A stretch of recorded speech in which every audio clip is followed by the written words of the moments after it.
Bhiwadi industrial area में welding से लगी आग, दमकल की टीमें मौके पर। नमस्कार, आप देख रहे हैं खबर से खवाटी न्यूज। खबर आ रही है भिवाड़ी के इंडस्ट्रियल एरिया से, तो देखिए हमारे संवाददाता मुकेश कुमार की यह खास रिपोर्ट। भिवाड़ी के इंडस्ट्रियल एरिया जी 463 में वेल्डिंग के दौरान चिंगारी उछलने से फैक्ट्री में अचानक आग लग गई।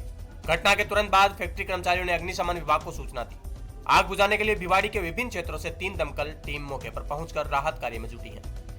अब तक किसी जान माल के नुकसान की सूचना नहीं मिली है, लेकिन आग पर काबू पाने का प्रयास जारी है। अधिक जानकारी के लिए जुड़े रहें हमारे साथ और देखते रहें इस खबर से जुड़े हुए हर एक अपडेट। फिर मिलते हैं एक नई खबर में।